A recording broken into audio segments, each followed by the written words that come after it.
Bueno, buenas tardes, ¿qué tal? ¿Cómo están todos?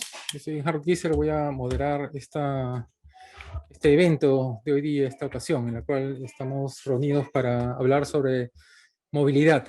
El tema de hoy día es la nueva normalidad, nueva modalidad, como la pandemia del COVID-19 impactó en la movilidad, lecciones aprendidas durante el contexto de pandemia, una mirada desde la movilidad y sus efectos en la salud y la educación. El objetivo va a ser compartir lecciones aprendidas durante el contexto de la pandemia y proponer recomendaciones a los países sobre políticas públicas que incidan positivamente en la movilidad sostenible. Este evento está siendo organizado por Movemos, una asociación Vinci Highways por la movilidad sostenible. Trabaja bajo tres ejes de acción: transporte sostenible, educación vial y crecimiento verde, con una visión a largo plazo. Movemos busca promover y articular acciones que transforman ciudades e inciden en políticas públicas a favor de estas, a través de la organización de eventos como este que ahorita estamos presenciando. Movemos busca generar espacios de diálogo y debate, convocando a organizaciones y expertos cuyos conocimientos, experiencias y recomendaciones puedan contribuir a construir la movilidad sostenible que queremos todos. Este evento está siendo organizado por Movemos, como digo, con el apoyo del grupo Stakeholders.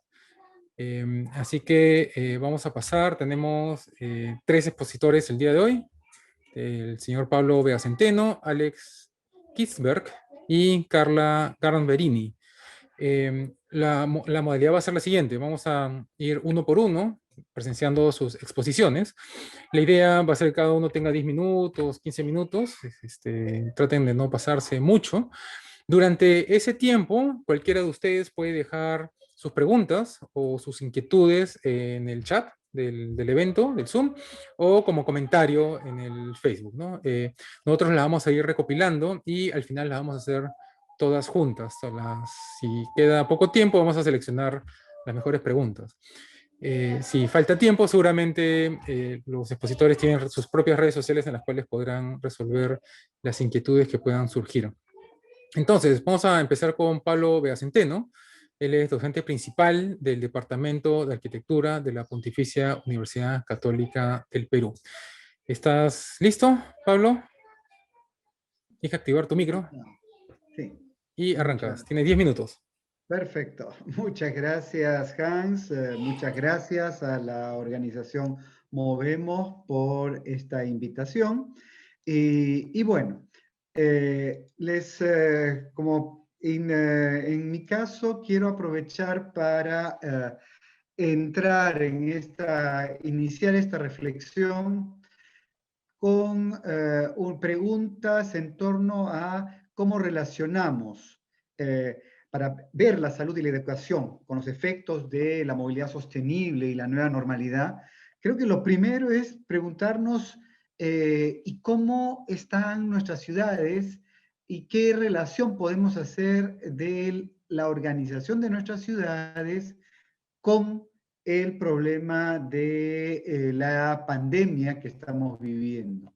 Y esta es una pregunta que en realidad ahora es crucial que los urbanistas se hagan en todos los países, ¿ya?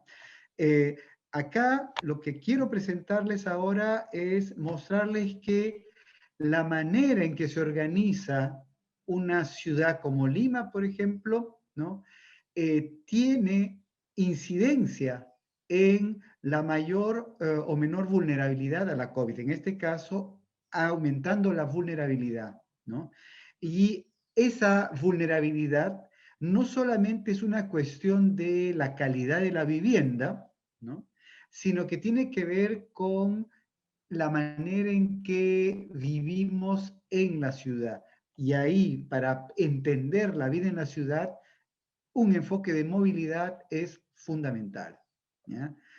Y partamos de una situación, ¿no? La pandemia, sabemos, por lo menos el año 2020 quedó clarísimo, ¿no? Nos ha afectado duramente a Lima, ¿no? Ha sido los factores de alto contagio. Hasta ahora seguimos siendo una de las zonas de más alto riesgo de contagio dentro del Perú, ¿no? Y acá viene lo curioso, y es que hubo recomendaciones de la Organización Mundial de la Salud, por ejemplo, de las cuarentenas, de la inamovilidad, el quédate en casa, ¿no? Y más allá de nuestras sensibilidades políticas, hay que ser objetivos. El gobierno, el año 2020, el gobierno de entonces, cumplió con acatar las recomendaciones de la Organización Mundial de la Salud, ¿no? Y entonces teníamos estos paisajes, acuérdense, ¿no? Abril, mayo, nada de esta idea de la movilidad, y uno decía, bueno, se están cumpliendo las normas, pero a pesar de las recomendaciones, ¿no? El problema de los contagios siguió creciendo y de manera pronunciada, ¿no? Y de pronto estos paisajes también se comenzaron a volver escenarios cotidianos en las noticias informativas, porque para los que no salían, ¿no? Y entonces ver mucha gente exponiéndose a los contagios. ¿Por qué? ¿No? Entonces, la resolución fácil siempre es la falta de cultura de los peruanos y entonces eso genera estos problemas. Pero hay que ir más allá de esa afirmación general, ¿no?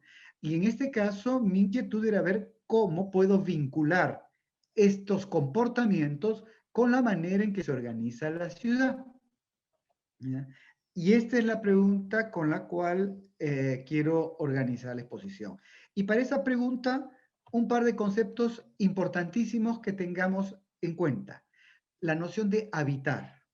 Habitar una ciudad es más que estar en mi vivienda. Parece una cosa obvia, pero en realidad confundimos mucho habitar con el hábitat.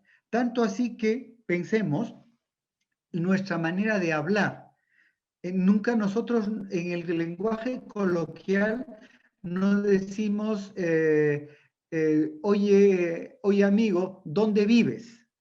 ¿No? No decimos dónde resides, sino dónde vives para preguntar por la dirección de alguien. ¿Por qué? Porque asociamos vida al lugar de residencia.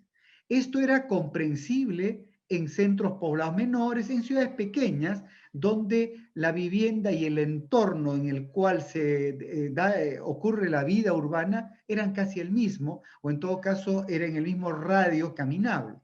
Esto en una gran ciudad ya no es posible, hay una separación. Y entonces hablar de habitar en una ciudad es ir más allá de mirar solo la vivienda o el entorno directo de la vivienda. Hay que ver todos los destinos, ¿no?, que involucran la vida cotidiana de las personas. Y para eso vinculamos el concepto de habitar con el de movilidad, ¿ya? Porque sin movilidad no podemos entender el habitar de las grandes ciudades, ¿no? Que es salir del domicilio y entender que al salir del domicilio seguimos teniendo una experiencia del habitar, distinta, pero es experiencia de habitar, ¿ya? Pero a veces creemos que salir de la vivienda es solamente circular, y no, eso francamente es una manera muy reduccionista de ver lo que significa salir de nuestra vivienda en la ciudad. Y entonces el enfoque de movilidad va a ser ayuda a visibilizar las relaciones, las experiencias de lo que ocurre fuera de la vivienda. Y si eso nos ayuda a ver la movilidad, eso implica que la organización de la ciudad tiene que estar pensando en estas necesidades como parte de la vida urbana, no solo la vivienda. Y bien, y ahí es donde podemos comenzar a hacernos preguntas, ¿no? ¿Dónde resido, dónde habito? ¿Por qué? Porque Lima es una ciudad muy extensa, tremendamente extensa, porque podemos tener más de 80 kilómetros, casi 100 de sur a norte, ¿no? Y unos 50 de este a oeste, ¿no?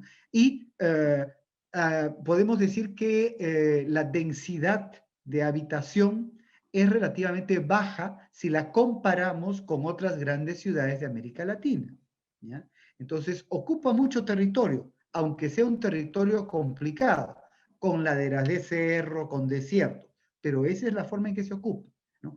Ahora, tenemos población distribuida en esa superficie, pero eso es en términos residenciales, pero por ejemplo, donde nuestra vida no pasa solamente por ella, y ahí en un estudio reciente que hemos realizado en la universidad, en el Centro de Investigación de la Arquitectura y la Ciudad, hemos encontrado que la mayor parte de centralidades, es decir, aquellos núcleos que concentran actividades económicas, culturales, educación superior, abastecimientos comerciales, tienden a concentrarse en lo que llamamos el área de Lima Centro, ¿no? Entonces, acá ya comenzamos a ver que hay algo que no está funcionando bien. Tenemos una ciudad expandida, pero las oportunidades para la vida cotidiana no están adecuadamente distribuidas. ¿Y eso qué genera como resultado?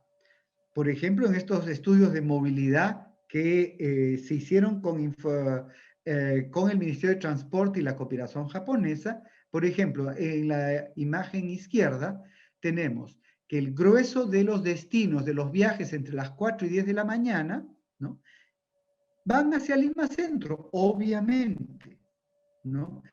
¿De dónde? Partiendo de diferentes puntos de Lima, del norte de Lima, del este o del sur. Entonces, y esto lleva al diagrama de la derecha, donde vemos que los viajes se concentran en pocas vías hacia pocos destinos, ¿no?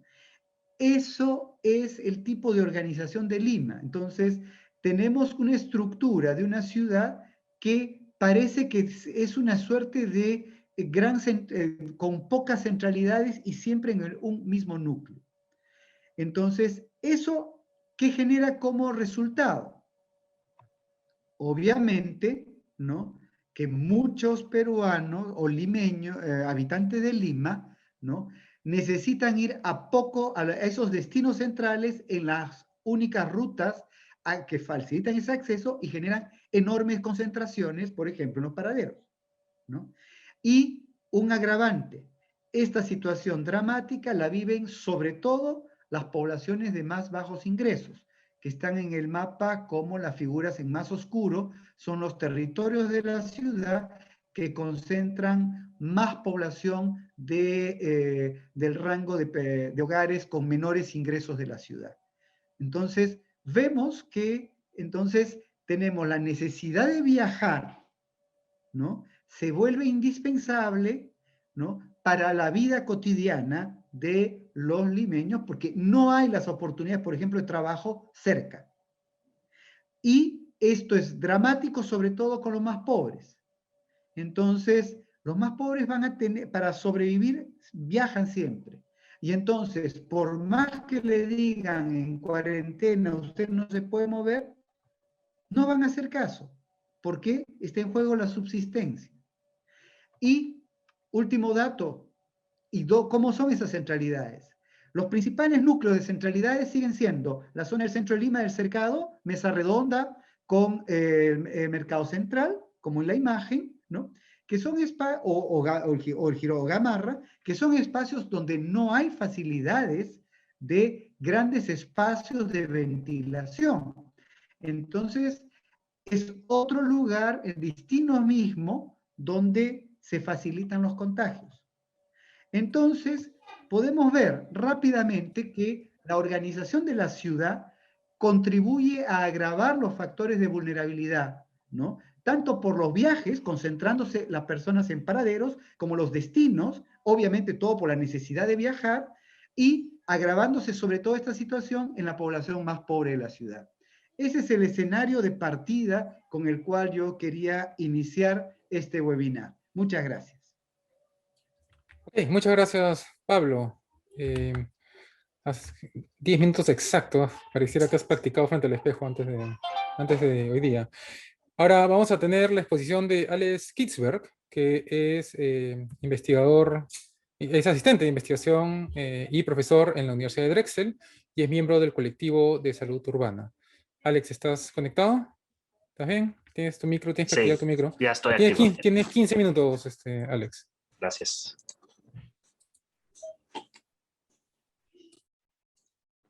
Bueno, muchas gracias por la oportunidad para presentar y colaborar con ustedes hoy día en este webinar. Yo voy a presentar sobre la movilidad y la salud durante la pandemia.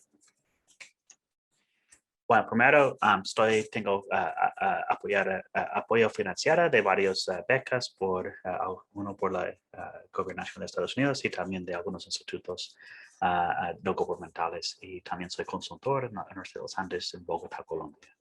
Bueno, primero voy a hablar de qué es la salud urbana y qué tiene que ver con la movilidad. Después, sobre los impactos de COVID sobre la movilidad y la salud, y finalmente con los impactos futuros y recomendaciones.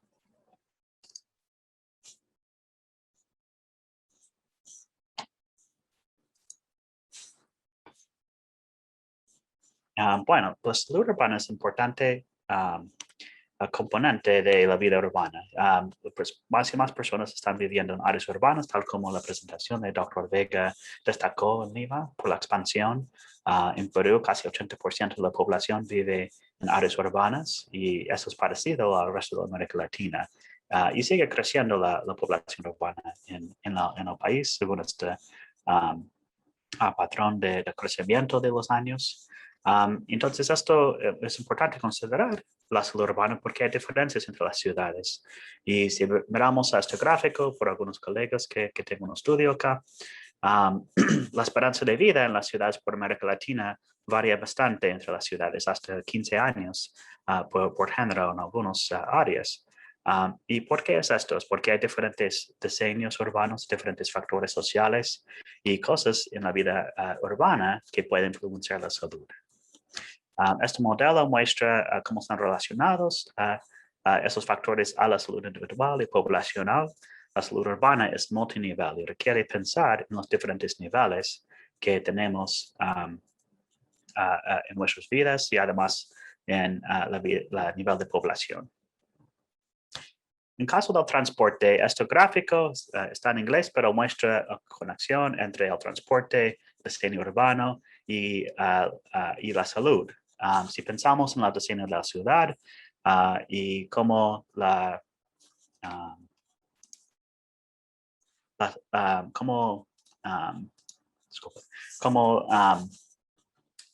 transporte influye a la salud, por ejemplo, en una ciudad que está mayormente uso transporte particular, en auto o moto y cosas así, porque hay falta de sistema de transporte público. Esto puede causar y generar mucho tráfico, contaminación. Alex, disculpa, No está. tu presentación no está corriendo, solo vemos la portada. No. Ok. Ahora sí, estamos ¿Sí? viendo unas fotos. Ok, disculpa, voy a ir un poco atrás entonces. Okay, no. Sí. Okay. Es que esto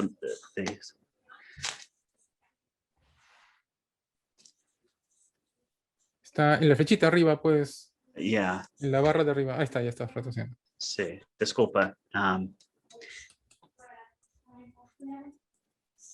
Ok, bueno, parece que el full screen no funciona en este programa. Ok, bueno, voy a volver un poquito atrás y muy rápido, pero este gráfico muestra la esperanza de vida por ciudades en América Latina. Como mencioné antes, hay diferencias entre las ciudades que podemos ver, de diferencias hasta 15 años entre las ciudades en esto. La salud urbana es multinivel. Como mencioné, este gráfico ilustra esto, que hay diferentes aspectos desde el nivel individual, de comunidad, hasta la ciudad y el medio ambiente y entorno urbano, sea natural o construido. Y este gráfico muestra el vínculo entre el transporte y la salud. Entonces, como estaba mencionando, el transporte puede influir.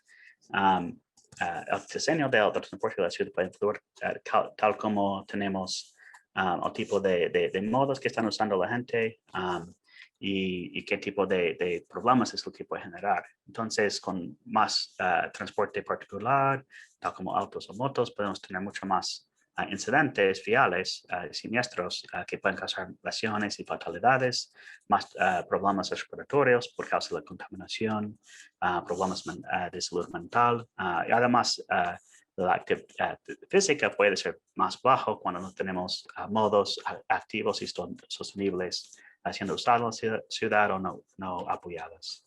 Entonces, esta imagen es un ejemplo de cómo la movilidad sostenible está en acción. En el centro tenemos 100 personas que están usando 100 autos particulares individuales y que podemos ver de esta imagen que están ocupando toda la calle en esta imagen.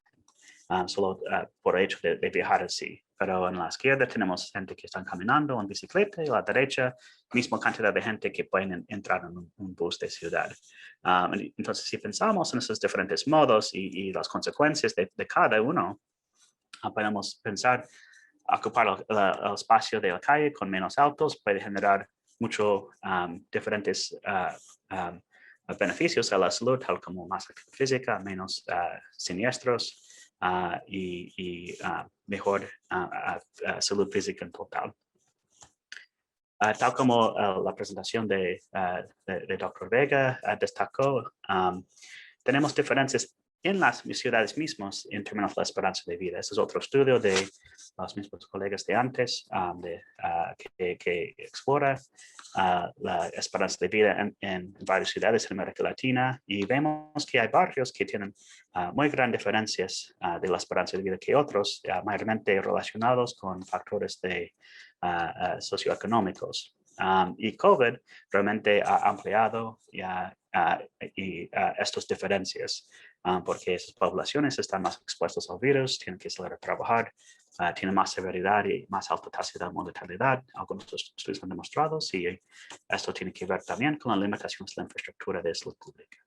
Entonces, esta gráfica muestra un poco las relaciones que podemos pensar que tiene la salud y los factores de salud y la movilidad y COVID. Entonces, hay factores que existieron antes de la pandemia entró, las ciudades actuaron políticas, tal como la limitación a la movilidad.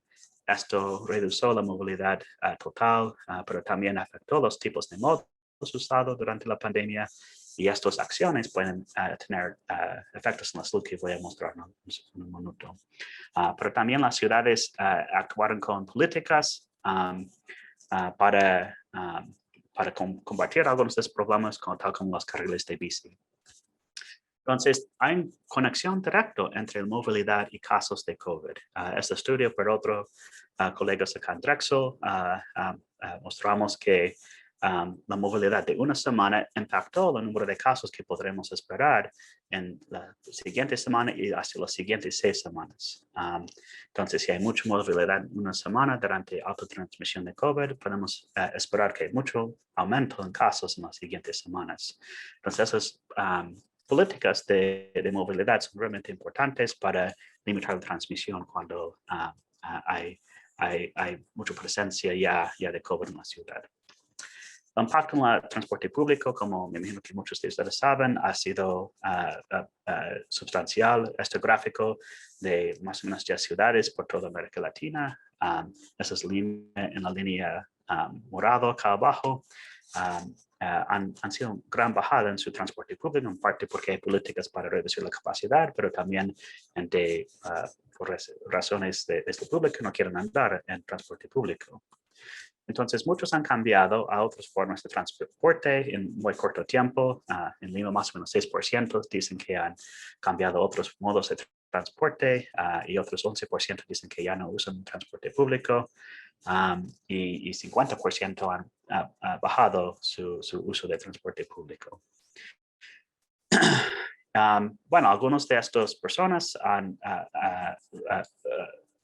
comenzado con tipos de micromovilidad como bicicletas o scooters para cambiar de forma de transporte. En Lima podemos ver que antes de la pandemia 50% nunca habían usado estas formas de transporte, pero ya esto bajó al 40%, entonces esto también, por este corto tiempo, es un gran cambio en el cambio de modo.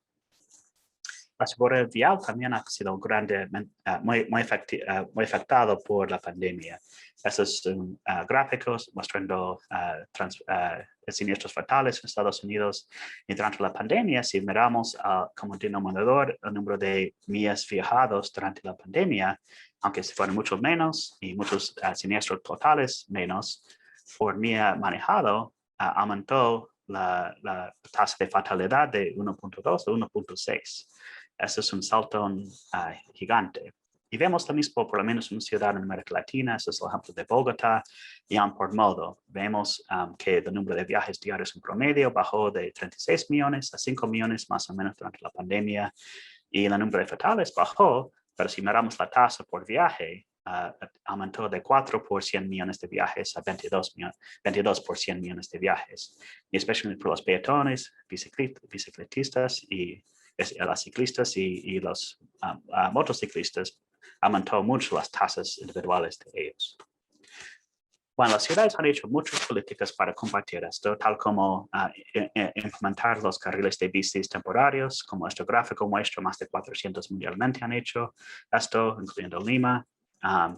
Y bueno, el efecto de esto ha resultado en un aumento de ciclismo en las ciudades, por lo menos este estudio en Europa, ha aumentado el ciclismo por 50% durante los primeros meses de implementación de esos carriles. Y que muchos de ustedes saben, Lima también está expandiendo su red y han implementado bastantes kilómetros de estos y tienen planes para ampliarlos más. Y va a ser una de las redes de ciclovías más grandes en América Latina cuando ya están implementadas. ¿Qué es la futuro de la movilidad? Entonces, depende mucho de si van a seguir los patrones de viajes y modos, especialmente por el transporte público, si la infraestructura va a convertir a infraestructura permanente o temporaria, y cómo han sido sus políticas para la equidad y si vamos a involucrar a la población en cómo tomar las decisiones.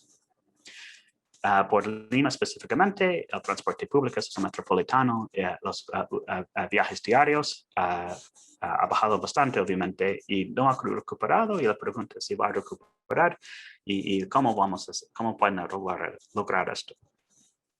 Esta encuesta muestra varias cosas que usuarios de transporte público piensan que pueden hacer para mejorar el transporte público durante COVID. Por ejemplo, implementar sistemas para que no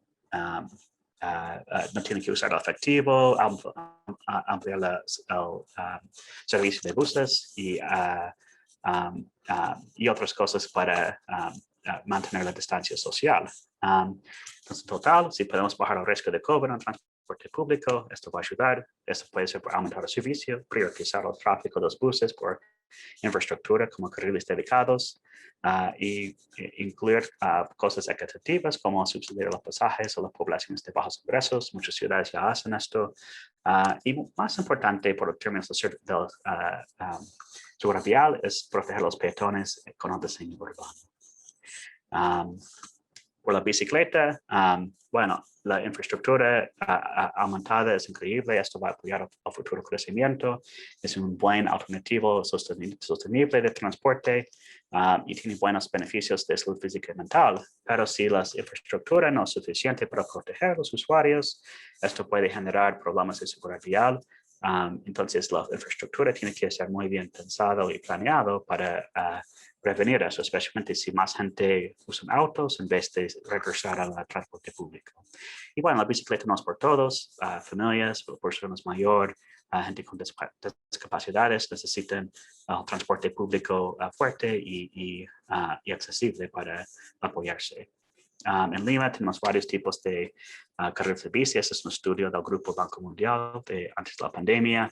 Y realmente es importante tener los carriles que son segregados y protegidos del tráfico de auto.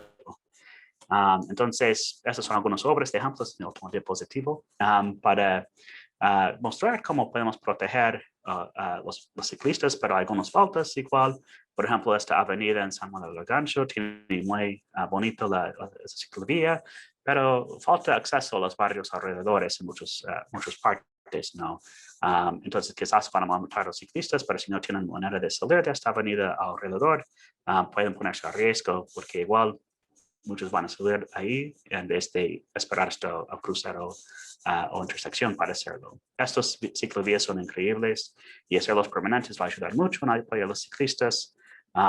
Este diseño que está en este día que está la Avenida de los Héroes en San Juan de Miraflores y Villa del Triunfo, Bueno, de lo que yo pude ver, no tiene carriles para bicis o mucha infraestructura para los peatones, entonces es vía enfocada en los autos, aunque es una vía principal.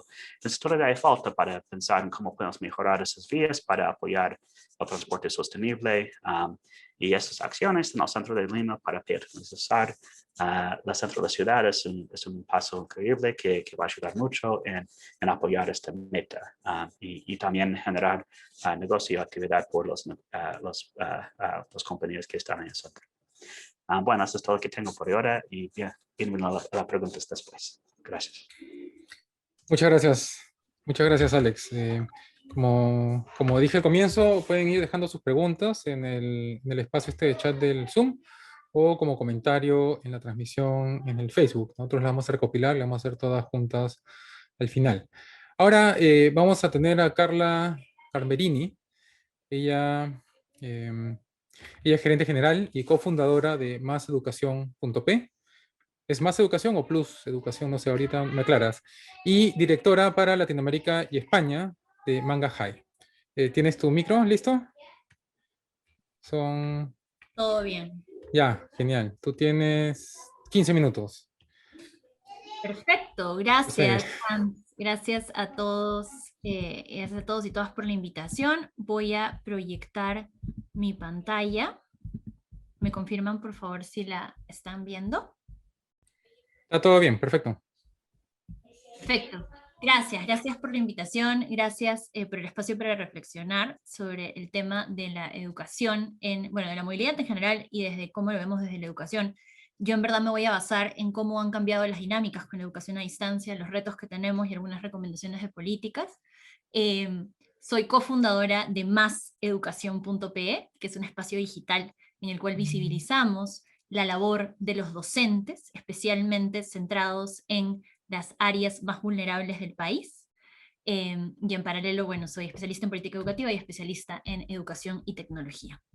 Educación de la nueva normalidad, entonces. Y antes de entrar propiamente a hablar de nueva normalidad, vamos a situarnos en cómo recibimos desde la educación la crisis del COVID, ¿no? Cabe decir que cuando hemos recibido desde la educación la crisis que se nos vino, lo recibimos ya en una crisis, y en una crisis que el Banco Mundial llamó la crisis del aprendizaje. Estas son algunas de las estadísticas de PISA. 2018 básicamente fue el examen que estamos leyendo acá. Si bien PISA es un examen bastante controversial, tenemos varios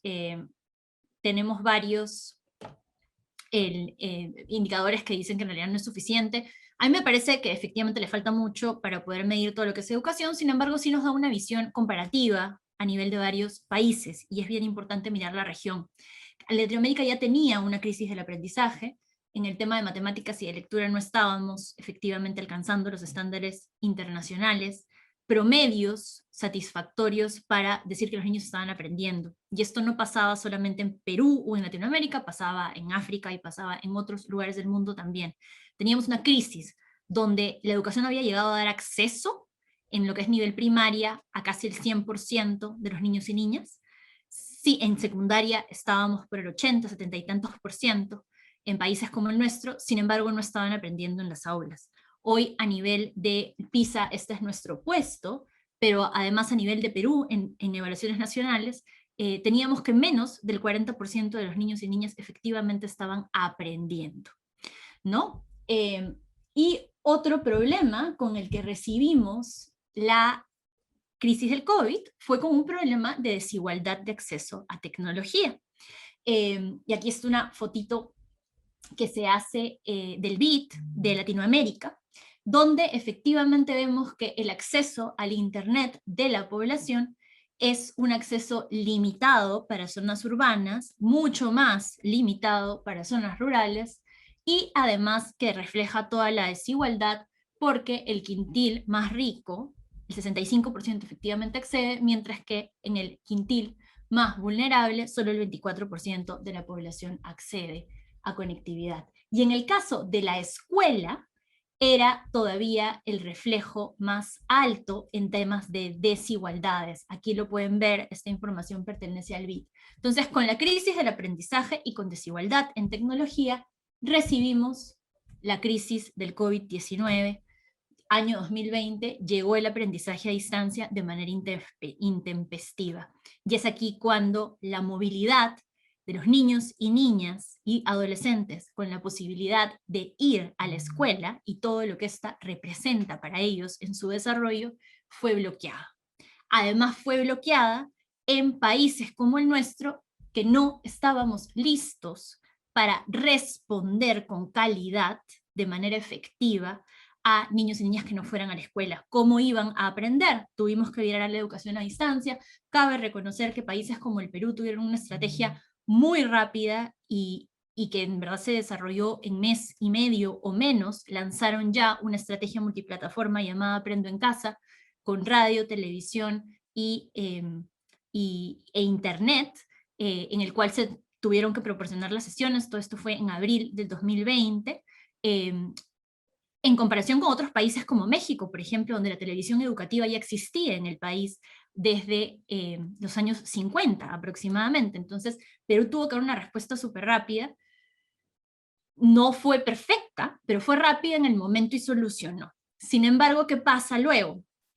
Pasa que de abril 2020 a mayo 2021 tenemos una estrategia muy similar que no ha podido progresar, y que no ha podido progresar hacia recuperar temas esenciales para los niños y niñas, que no pasan solo por aprender información, sino pasan por justamente desarrollar otras capacidades que además se articulan mucho con la posibilidad de estar en la escuela y de moverse en ella misma. Cabe decir que en Perú todavía no se ha evaluado propiamente el impacto de la pérdida de aprendizajes. El Ministerio de Educación está ya recogiendo telefónicamente alguna información, y también están ya haciendo evaluaciones ahora, pero en Chile sí se evaluó y se hizo una proyección con el Banco Mundial, y se dijo que el aprendizaje a distancia, en el mejor de los casos, mitiga el 30% de aprendizajes. Es decir, los niños en el mejor de los casos están salvando 30% de los aprendizajes. Eso si es que tu año escolar es 60% a distancia. Sin embargo, con un año 100% a distancia, solo se mitiga el 12% de aprendizajes. Eso quiere decir que los niños están perdiendo más del 80% de lo que deberían aprender en un año escolar. Y esto a nivel futuro, las consecuencias impactan en su desarrollo personal, en su vida laboral. Incluso el Banco Mundial proyecta que podrían ganar 10% menos de sueldo cuando crezcan por las competencias perdidas. Entonces, hay un impacto. Ahora, cabe decir que los aprendizajes no solo se miden en lectura y en matemáticas. Este es el perfil de egreso de la educación básica regular en el Perú, y tenemos un niño y niña o un estudiante que tiene que egresar con ciertas competencias, y una de las competencias claves, y por eso irrelevante para lo que vamos a hablar hoy día, es esta de aquí. No sé si se llega a leer porque está chiquitito, perdonen, pero dice: el estudiante practica una vida activa y saludable para su bienestar, cuida su cuerpo e interactúa en la práctica de diferentes actividades físicas y cotidianas.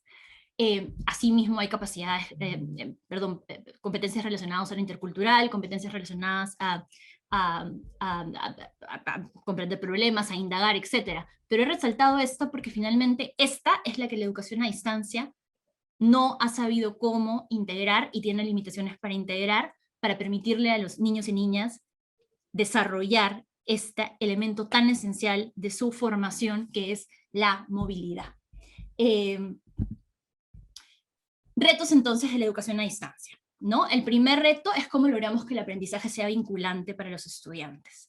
El cómo lograrlo es, y acá suelto varias preguntas que podemos ir conversando después, ¿no? Pero uno de los retos es hacer que los aprendizajes sean significativos. Parte de que sean significativos es que lo impliquen al niño o niña en su formación, de acuerdo a sus referentes y de acuerdo a lo que identifican.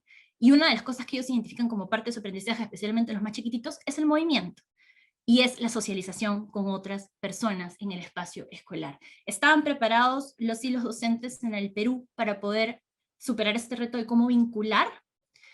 tenían las herramientas, es decir, Aprendo en Casa era suficiente, habían otras herramientas, tal vez en el sector urbano de escuelas privadas podían haber más herramientas porque se contaba con conectividad. Sin embargo, no era así en todos los escenarios del Perú. Y finalmente, ¿las familias estaban preparadas para lograr que el aprendizaje en casa sea vinculante? No, la respuesta es no estábamos preparados, y la pregunta es qué tanta política pública se dio para efectivamente ayudar a que esto suceda. Y vamos a verlo un poquito más adelante. Luego, el otro reto era formular una estrategia que sea diferenciada y viable por cada escenario. Y aquí volvemos a mirar Aprendo en Casa. Comienza como una reacción, sin embargo, continúa como una reacción a lo largo del año, y no llegó a diversificarse tanto. Desde Más Educación hemos mapeado historias, por ejemplo, de docentes en Apurímac que tenían que enseñar en quechua, y no tenían material suficiente para lograrlo. Aprendo en Casa no se los daba. Y docentes en Pumacancha, Junín, que sí trataron de insertar, por ejemplo, actividades mucho más de reconocimiento físico y movimiento, pensando en esa competencia que hemos visto anteriormente, y les fue muy difícil por la falta de carencia digital, básicamente, de la herramienta. Y por ende, el otro reto era monitorear los aprendizajes. ¿Con qué herramientas cuentan los docentes para monitorearlos? No han habido evaluaciones desde nivel de política pública tampoco, y no se contaban con muchas herramientas. Muchos de los docentes hoy tenían que enseñar por WhatsApp, tenían que enseñar por llamadas telefónicas incluso. Entonces, ha sido complejo, y esto ha limitado a los estudiantes y a los docentes en el proceso mismo de aprendizaje. Ahora, impacto entonces de la pandemia en los aprendizajes, y orientándolo más hacia lo que estamos conversando. Deserción escolar es el impacto más fuerte que hemos tenido. 705.000 estudiantes hoy han interrumpido sus estudios o están en riesgo de hacerlo. Esta es una cifra del Minedu. Y esto ha sido por falta de recursos para estudiar, sí, pero también ha sido por estos impedimentos de los padres y madres para salir a trabajar, básicamente, y hoy en muchos hogares han tenido que entonces priorizar el tiempo de sus niños y niñas para hacer labores domésticas o labores de trabajo debido a la situación crítica que la imposibilidad de salir a trabajar nos ha llevado a. Y además se ha perdido el vínculo, este vínculo inicial del que ya hablábamos. Siguiente impacto de estar en la casa, de no poder moverme y de no poder ir a la escuela, es la salud mental. Y esto no se ha trabajado de manera enfática desde una propuesta, digamos, más integral de educación a distancia. Hoy hay un informe que el BID hizo en Colombia, Costa Rica, El Salvador y Perú. 62.837 cuidadores fueron entrevistados, y las cifras son alarmantes. 61% de niños y niñas presentan angustia mental, algún tipo de angustia mental. 1/3 de niños y niñas tienen problemas para dormir, y 2/5 están nerviosos, y los cuidadores mismos están cansados y temerosos, 70% de ellos, y de hecho esta cifra incrementa en los que han perdido su trabajo debido a la pandemia. Y el hecho que los cuidadores estén cansados aumenta la angustia de los niños en 55%. Entonces es un tema muy importante que no se ha visto como parte integral de la educación. ¿Cómo puedo aprender en casa si es que no tengo la posibilidad para desarrollar mi competencia de vida saludable, pero además si el ambiente de mi casa no es saludable en esta línea y no tengo herramientas para trabajarlo? Siguiente cosa que los niños están siendo impactados es en su derecho al juego. El juego es un elemento esencial, y es un elemento esencial del aprendizaje, porque el juego les permite, por un lado, constituir su experiencia subjetiva, conocer su cuerpo, reconocer su movimiento, y por el otro lado, le sirve como la herramienta al niño, su primera actividad de socialización con sus pares, y le sirve como su herramienta para significar experiencias de vida. Bueno, el juego se relaciona mucho con el otro y con el movimiento, y esto está siendo muy limitado para los niños. Y repito, no hay política pública tampoco que esté sirviendo para enfatizar en cómo resolver este problema. Y por último, el tercer impacto, y deben haber muchísimos más, pero el tercer impacto que quería resaltar aquí, es la brecha de género. La educación a distancia ha aumentado la brecha de género. Primero, en este mismo estudio que se hizo con los cuidadores, las las niñas experimentan más angustia mental que los niños. Luego, las mujeres adolescentes están más propensas a interrumpir sus estudios, particularmente en la secundaria pasa esto, y esto lo hemos recogido tanto de entrevistas con docentes como de data, en realidad generalizada. Y luego es bien importante, Save the Children, Latinoamérica, hizo un estudio con 25.000 niños y niñas que fueron entrevistados, y salieron temas como 2%, 2/3 de niñas manifestaron que en casa han aumentado sus quehaceres domésticos mucho más que los niños, y también manifestaron, que aquí no lo he puesto, que efectivamente están pasando más tiempo cuidando de alguien, de su familia, etc. Y bueno, Plan Internacional reporta que ya teníamos un 22% de embarazos adolescentes y hoy tenemos 12% más. Voy terminando, dame 2 minutitos. Oportunidades de la educación a distancia, porque tampoco todo es negativo, sí hay oportunidades que nos pueden contribuir. Una es, tenemos forzadamente ya competencias digitales en docentes, estudiantes y familias, hay que aprovecharlas, hay que hacer que se sistematicen para que se integren a la vida post-pandemia de la educación, no perder lo que hemos ganado. Mayor horizontalidad docente-estudiante, sí, el docente ha podido entrar a la familia, ha podido entrar a conocer más las dinámicas y la relación se ha vuelto un poco más horizontal en muchos sitios, especialmente donde hay conectividad, hay que aprovecharlo. Se puede aprovechar para romper roles de género, y la visibilización del valor de los docentes también es muy importante como consecuencia de esta pandemia. Hemos visibilizado más que nunca el rol tan importante que tienen en la formación integral. Ahí lo dejo y de repente en preguntas puedo resolver un poquito de qué recomendamos en esta línea. Muchas gracias. También los tres han sido bastante puntuales. Ahora queríamos tener unas palabras de cierre de Pablo Vegacenteno. ¿Está disponible? ¿Estás conectado? Pablo, tienes 7 minutos para unas palabras de cierre.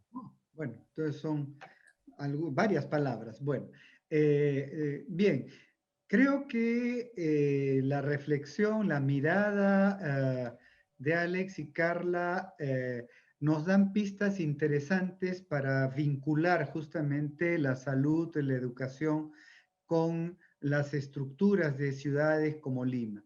Hay un punto que creo que es clave siempre tener en cuenta, que es que lamentablemente siempre ha caracterizado a la región de América Latina y que la pandemia ha hecho, casi diríamos, ha hecho escarnio, y es la enorme desigualdad. Somos la región probablemente más desigual en el mundo, ¿no? Y esto se hizo latente. Entonces, porque tenemos que la pandemia ha golpeado muy duramente a la región, ¿no? Incluso más que otras regiones que en promedio podrían ser más pobres, ¿no? Entonces eso también ya nos tiene que hacer, interpelarnos. Y mucho de eso también tiene que ver con una desigual manera de ocupar el territorio, donde estamos todos hiperconcentrados en unas cuantas grandes ciudades y hay una enorme dispersión de lo rural, por ejemplo, ¿no? Bueno, pero además en esas grandes concentraciones del urbano hay enormes desigualdades en la manera en las cuales ocupamos las ciudades, ¿no? Entonces, por ejemplo, bueno, yo he hablado de esta localización de las centralidades principales de la ciudad hacia lo que llamamos Lima Centro. Eso ya genera una limitación. Si nosotros pensamos una política de ciclovía, por ejemplo, de usar la bicicleta, bueno, no podemos pensar una bicicleta para que recorra 40 kilómetros. O sea, la idea de la bicicleta es que nos faciliten recorridos de 5 a 5, máximo 10 kilómetros, y es un montón, ¿ya? Entonces, hay un tema entonces de organización de la ciudad que exige una incidencia sobre las políticas públicas. Desde hace 3 años se supone que la Municipalidad Metropolitana de Lima ha comenzado a trabajar su plan de desarrollo urbano para la ciudad de Lima, ¿no? Un plan que debe regir hasta el 2040, ¿no? Pero, ¿qué sabemos de ese plan? ¿En qué medida ese plan está recogiendo esta necesidad de de ir incidiendo sobre un cambio en la estructura, que significaría mayor inversión pública en aquellas centralidades emergentes, ¿no? Como puede haber en Puente Piedra o en Villa María del Triunfo, pero donde no hay inversión pública, no hay presencia grande del Estado, y entonces no retienen no hay mucha mano de obra, demanda de trabajo que retenga mayor población. En cambio, tenemos una organización de esos espacios urbanos de poca calidad, donde más bien lo que tenemos son la posibilidad de enormes factores de contagio por la mala distribución del espacio. Entonces, ahí tenemos un tema para reflexionar. O sea, si queremos una apuesta por la bicicleta, necesitamos una estructura eficiente de la ciudad que la acoja y, como dijo muy bien Alex, y pensar en cómo protegemos a los peatones, porque nosotros habitamos la ciudad caminando, ¿ya? Pero si lo hacemos en vereditas angostas, porque todo le priorizamos al auto, obviamente no hay espacio de calidad de vida y sí factores altos de contagio porque estamos todos apiñados en las ineficientes y escasas veredas que tiene la ciudad.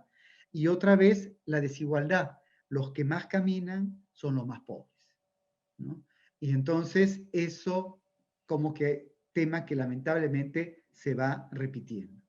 Y acá hago el vínculo con el tema de educación, porque hay que ver justamente cómo hemos entendido la infraestructura, los equipamientos educativos. En una ciudad como Lima tienden a verse como espacios cerrados. Y entonces, claro, una vez que tenemos la pandemia, o sea, ese destino cerrado desaparece y la vida pasa a concentrarse en otro destino cerrado llamado la vivienda, ¿no? Y ahí justamente para esos espacios de aprendizaje que señalaba Carla, qué importante sería que exista una adecuada relación de la experiencia del niño con el entorno, salir para aprender, ¿no? Y entonces otra vez la incidencia de cómo gestiono el espacio público, ¿no? A escalas también barriales, para que las familias puedan generar experiencia urbana que implique aprendizaje a los niños, ¿no? Por lo menos, bueno, es verdad que en los primeros meses de la pandemia nos obligaban a no salir para nada, pero ahora ya un poco de sentido común en las políticas públicas se dan cuenta que es indispensable que la gente salga, ¿no? Entonces simplemente con responsabilidad, pero que salga. Y yo creo ahí entender que los niños tienen que salir, y eso es para los padres, creo, eso es una cosa importante en la ciudad. Los niños tienen que salir porque es indispensable como experiencia de aprendizaje, aprender a vivir en la ciudad. Lamentablemente creo que en la cabeza de muchos de los padres tendemos, ¿ya?, a veces a entender que salir es para que los niños se cansen, ¿no? Y que no me molesten mucho dentro de la casa. Eso lamentablemente todavía es algo presente como reacción, ¿no? Y tal vez una referencia a esta brecha de género que señalaba Carla, que me gustaría agregar, y es que no solamente el impacto es sobre las niñas, sino sobre la estructura familiar. En algunos casos que me ha tocado conocer, estudiando en la zona sobre todo de Lima Este, como que el tema de la pandemia, las restricciones y además el transporte público, el costo de la movilidad ha subido, porque como ahora no pueden ir muy llenos los automóviles, los micros y las combis, la tarifa, el costo de la movilidad ha subido enormemente para los más pobres. Entonces, ya no viajan todos los que buscaban trabajo. La estrategia popular es reduce los viajes a unas cuantas personas. Y el tema de la educación en casa, lo que termina llevando es como que hay un retroceso en lo que era la participación de las mujeres en la vida urbana. Como que ante la pandemia están exigiéndose que se queden en el hogar porque tienen que cuidar a los hijos y entonces dejan otras actividades de la vida urbana. O sea, como que hay una involución que estaría generándose también, y eso hay que prestarle atención, además. Bueno, eso serían tal vez mis primeras reacciones. Creo que ahora es importante también escuchar al público, ¿no es cierto, Hans? Así es, tenemos algunas preguntas, vamos a tratar de ir, déjame ver, tenemos un tiempo limitado, nos quedan 9 minutos para poder responder algunas preguntas. A ver, tenemos una pregunta para ti, Pablo, de Karen Strogo. Dice, considerando estas características de Lima, ¿cómo podemos hacer mejor en las próximas olas? ¿Qué propuestas podemos hacer a la municipalidad? Bien, algo ya me estuve adelantando, ¿no? Cuando dije, bueno, habría que estar supervisando mejor qué cosas están armando como plan de desarrollo urbano para la ciudad de Lima. A mí a veces esas cosas me molestan un poco porque se entienden los planes como algo que es exclusivo de los técnicos, ¿no? Que tienen un aporte, pero un plan tiene que orientar el desarrollo de la ciudad y entonces es responsabilidad colectiva. Eso debería ser espacio de discusión constante a través de medios de comunicación, redes, etcétera.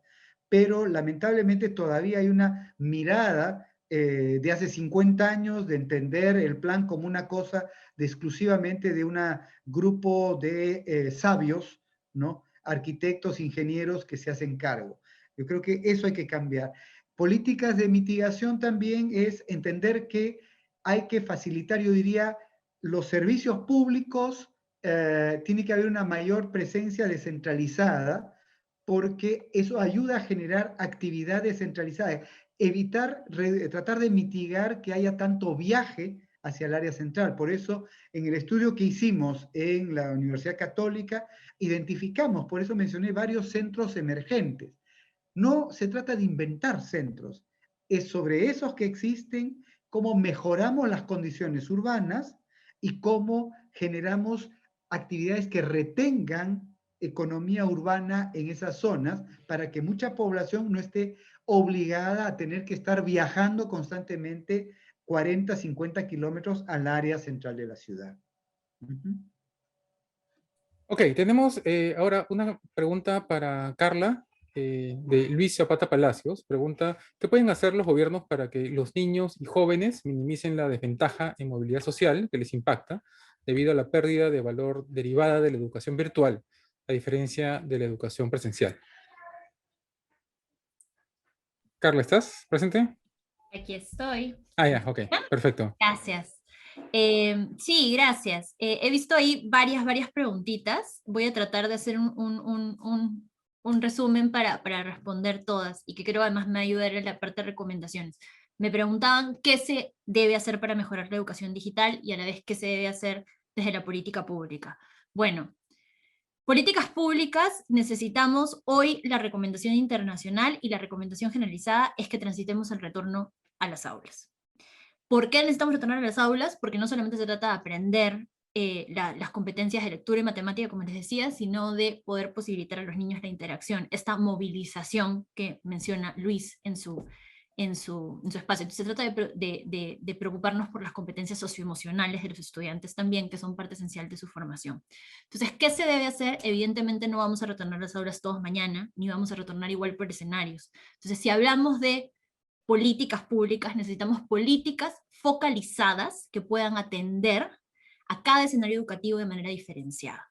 Voy a poner un ejemplo. Ya el Ministerio de Educación actual había impulsado una nueva política llamada Aprendo en Tambos, por ejemplo, para las zonas rurales, donde estos tambos son los centros de servicios del Estado que llegan a las poblaciones más alejadas. Tenemos más de 100 tambos en el país, y ya se había, digamos, empezado a promover que la educación semipresencial pueda llegar ahí.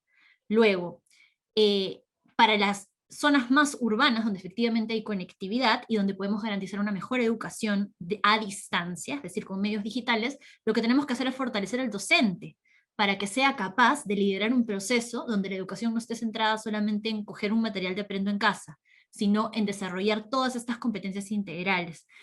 Pero el paso más importante a dar a nivel de política pública hoy es empezar la educación semipresencial, equipar a las escuelas con lo que necesitan para garantizar que esta parte presencial sea lo más segura posible. Y en términos de data, que me estaban preguntando también, a nivel internacional, retornar a las escuelas es lo que menos impacto ha tenido en crecer los contagios. Muy diferente a por ejemplo, cuando se abren temas de negocios, o muy diferente a, por ejemplo, abrir vuelos. Eso el Perú lo hizo antes, sin embargo no priorizó las escuelas, aunque tenían menos impacto. Y la última cosita que quería indicar, me preguntaron sobre el estudio de Chile. Efectivamente, Chile no dividió por escuela privada y escuela pública, pero sí por quintil más rico y quintil más pobre. Y nuevamente esto refleja la desigualdad que yo ya hablaba y que Pablo también ha hecho referencia a. El quintil más rico sí tenía la posibilidad, con todas las herramientas digitales, de recuperar hasta 50% de los aprendizajes.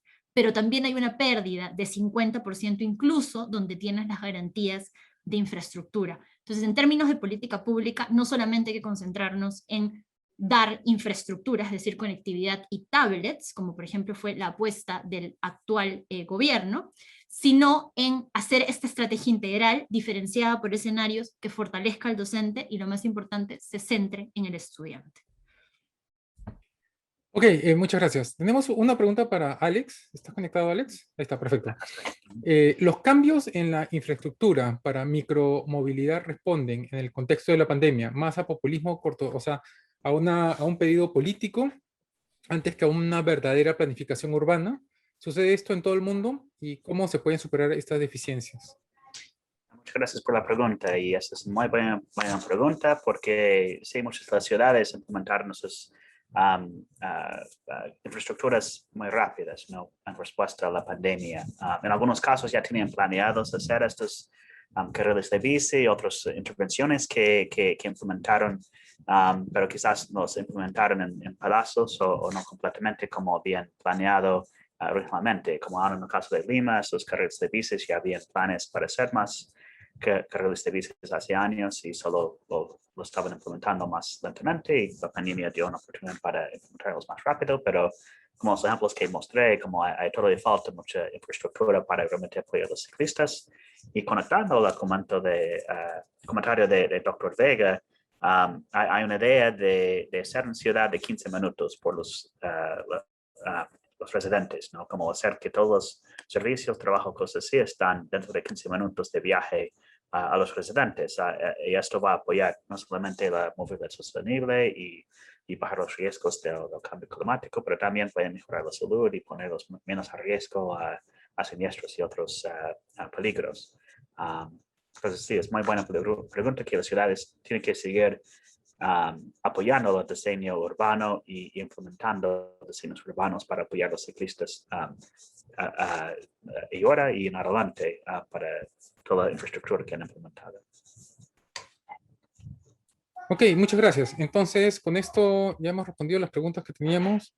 Creo que podemos dar una última ronda para que los expositores puedan dar sus comentarios finales, así de 1 o 2 minutos cada uno. Entonces, Pablo, ¿estás listo? Prende así los motores, el turbo. Ya está. 1 o 2 minutos, por favor. Bueno, no, en realidad, para cerrar, creo que lo más importante es darnos cuenta que esta terrible pandemia ha desnudado la manera en que estábamos organizando y desarrollando nuestras ciudades, ¿no? Y dentro de nuestras ciudades todo lo que eran sus políticas de salud o de educación.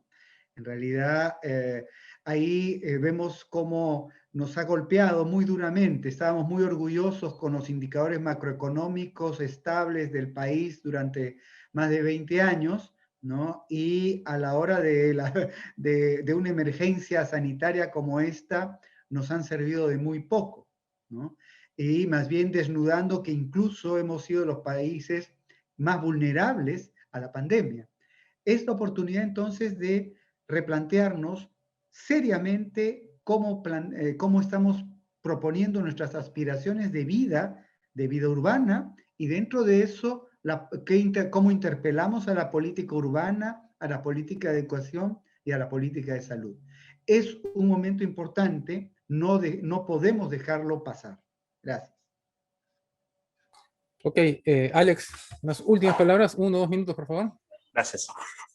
Bueno, lo más importante es considerar que la pandemia va a seguir afectando la salud, no solamente directamente en términos de casos de COVID, pero también a otros efectos de salud, como yo destaqué en mi presentación.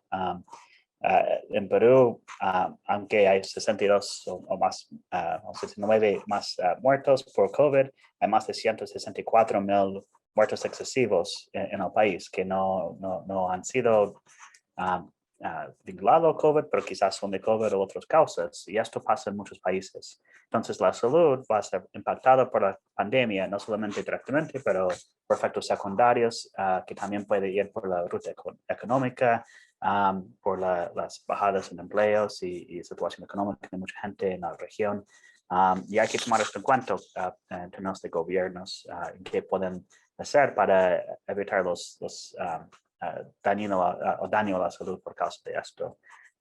Y implementar la ciudad para que responda a esto en términos de movilidad va a ser una gran ayuda para compartir parte de estos cambios. Ok, genial. Y Carla, unas últimas palabras, por favor. 1 o 2 minutos. Sí, a ver, como dijo Pablo, la pandemia ha visibilizado problemas en todos los sectores, y voy a hablar desde la educación, que ya estaban ahí, pero no sabíamos o sí sabíamos, pero no eran tan visibles. 3 cositas con las que me quiero quedar. 1, la política pública que necesitamos es una política que piense en la educación, no como el desarrollo de capacidades matemáticas y de lectura solamente, sino como esta visión integral del estudiante que implica su derecho al juego, implica su vida saludable e implica el rol de una familia activa en eso también. Segunda cosa, retorno a escuelas es urgente. Es urgente para salvar este desarrollo integral que acabo de mencionar, y es urgente para salvar también el futuro desarrollo de las generaciones de hoy. No se puede hacer todo a la vez, sin embargo hay que priorizar las medidas que se necesitan para avanzar hacia la educación híbrida o semipresencial ya, no en el 2025, sino a partir de en cuanto se pueda. Y tercera cosa, que es muy importante, el fortalecimiento del docente es lo que va a posibilitar que la calidad de la educación a distancia mejore para los lugares donde tenga que permanecer semipresencial, y que la educación presencial, efectivamente el retorno a escuelas, sea seguro y garantice esta recuperación de aprendizajes, que es lo que necesitamos hacer.